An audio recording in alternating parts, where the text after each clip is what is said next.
In recent times, I've had a lot of time to do some thinking. And one of the important lessons I've taken out of my thinking closet is the fact that nothing makes sense until it all makes sense. A few years ago, we used to live in Johannesburg, Parktown. And the closest mall to us at the time was the Killarney Mall. So one day I walked into Pick n Pay in Killarney to shop for some groceries. And then I saw one of the gentlemen in the till. He had a name badge with the name written, Schoolboy.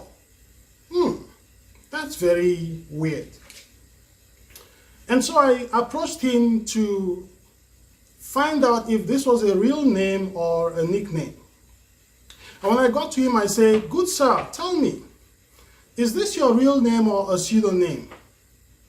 He looked at me at first surprised, but then he put down everything he was doing and gave me all his attention, as if he's been waiting all his life for an opportunity to explain.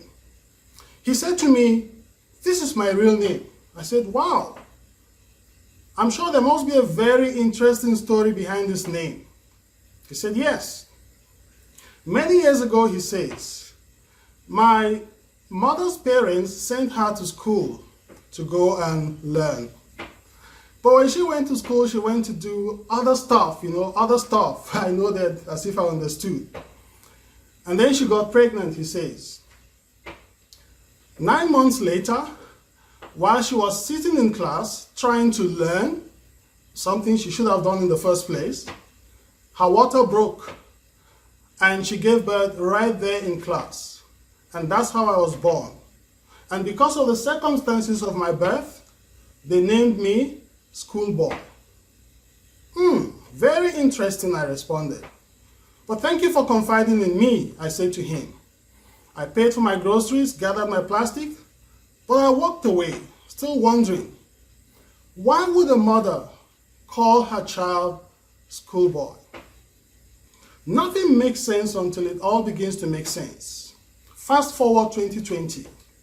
In recent times, some of that has begun to make sense. For instance, during this lockdown period and the whole coronavirus pandemic, a mother gave birth to a set of twin girls and decided to call them Corona and Virus. Another mother gave birth to a baby boy and chose to name him Lockdown. And recently too, I've been told that another mother who is heavily pregnant and expecting a baby girl is threatening to call that child Social Distancing. Wow. What a way to name a child. Not too long ago, it was a taboo for anyone to walk around, especially in a European country, wearing a face mask or a face covering. You'll be mistaken for an Al-Qaeda or ISIS or Boko Haram operative. And in fact, some countries would ask the police to arrest people and give them a fine just for appearing in public with their faces obscured with a mask or something like that. It was a taboo for anyone to appear in a bank or to show up in a jewelry store or a shopping mall wearing a face mask or anything else that seemed to obscure their identity. They will scramble security on you, and within seconds, you'll be arrested, whisked away by heavily armed, gun-shooting, trigger-happy policemen. You'll have a lot of explaining to do because you'll be considered guilty until you're proven innocent. Today, those same countries will not let you walk around on the street without wearing a face mask. It will be considered very offensive. Today, no bank, no shopping complex, no jewelry store will let you into their facility if you don't have a face mask on. I ask myself, how? How did we get to this point? How did we get to the point where it used to be a taboo, anathema, for a president of a country or a prime minister to appear in public to give a press conference wearing a face mask? Today, that is the new normal. It would make headline news if a president appeared in public to address the nation without wearing a face mask. How did we get to this point? I remember a time not too long ago when the measure of a woman's beauty is how much makeup, how much lipstick she used to have. In fact, some women would consider themselves naked if they don't have their lipsticks on. All of that has been masked by the face mask and the face shield. The new lipstick is a face mask. The new designer accessory is a